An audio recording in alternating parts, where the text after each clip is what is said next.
두 번째로 살펴볼 게 안전보건관리 책임자 또는 총괄 책임자의 직무에 대해서 한번 살펴보도록 하겠습니다. 안전보건관리 책임자의 직무는 산업안전보건법상에 이제 기술이 되어 있는데요. 해당 사업장의 안전보건 업무를 총괄 관리하게끔 되어 있습니다.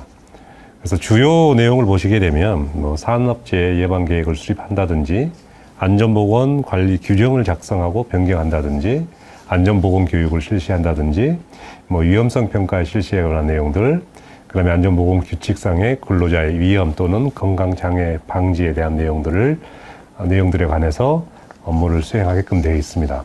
근데 이제 안전보건 관리 책임자이면서 총괄 책임자일 수도 있는 분들이 계실 수 있습니다. 방금 우리 이동현 노무사님께서도 말씀하셨지만 안전보건관리 책임자면서 총괄 책임자인 경우에는 추가적으로 도급에 대한 관련 어떤 안전보건 업무를 추가적으로 해야 될 것 같습니다. 그래서 도급 시 산업재해 예방에 대한 조치에 대한 내용들, 그 다음에 산업안전보건관리비에 대한 협의, 조정 등의 업무가 추가된다고 보시면 될 것 같습니다. 그런데 이제 이건 산업법상의 내용이고요. 중처법에도 보게 되면 안전보건관리 책임자가 수행해야 될 어떤 의무랄까요? 그런 부분들이 기술되어 있습니다. 중처법 시행령 제4조 제5항을 보게 되면 안전보건관리 책임자 등에게 해당 업무 수행에 필요한 권한과 예산을 주게끔 되어 있고, 또 안전보건관리 책임자 등이 해당 업무를 충실히 수행하는지를 평가하는 기준을 마련해서 반기 1회 이상 점검하게끔 되어 있습니다. 그래서 중처법상에서도 안전보건관리 책임자의 의무가 규정이 되어 있다. 근데 이제 안전보건관리 책임자 등이라고 되어 있는데요. 중처법상에서의 안전보건관리 책임자 등은 안전보건관리 책임자, 안전보건 총괄 책임자, 관리감독자를 의미합니다. 여러 가지 안전보건관리 책임자의 의무가 있을 수 있겠지만 주요 내용을 한번 더 살펴보게 되면 산업안전보건위원회 운영하는 데 있어서의 어떤 책무를 다하셔야 될 것 같고, 또 도급 사업 시에 합동점검이 있습니다. 이제 건설업이나 선박보트 건조 같은 경우에는 2달에 한 번씩, 그 다음에 나머지 업종에 대해서는 분기에 한 번씩 점검하게끔 되어 있고요. 또 추가적으로 이제 안전보건관리 책임자이면서 총괄 책임자 같은 경우에는 어떤 급박한 위험이 있거나 또는 사고가 발생한 경우에는 작업 중지에 대한 의무가 있다고 보시면 될 것 같습니다.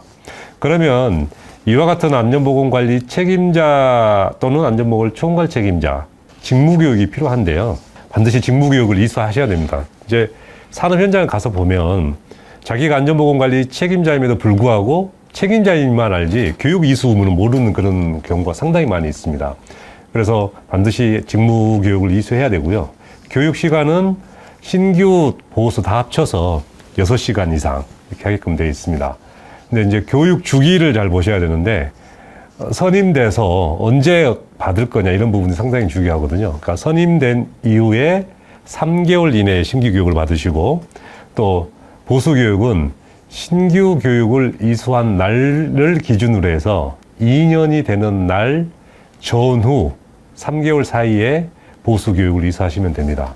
그러면 이 보수 교육을, 신규 교육이나 보수 교육을 그러면 아무 곳에서나 받을 수 있는 거냐? 그렇지는 않고요. 고용노동부 장관에게 등록된 안전보건교육기관에 가서 교육을 이수하시면 될 것 같고요. 교육 내용은 산안법 시행규칙 별표 제5항에 기술되어 있지만 안전보건관리 책임자의 책무라든지 직무라든지, 그 다음에 산안법에 기술되어 있는 안전보건 조치에 대한 사항들 위주로 교육이 실시될 것입니다. 자, 이상으로 해서 안전보건관리 총괄 책임자의 직무에 대해서 한번 살펴봤습니다.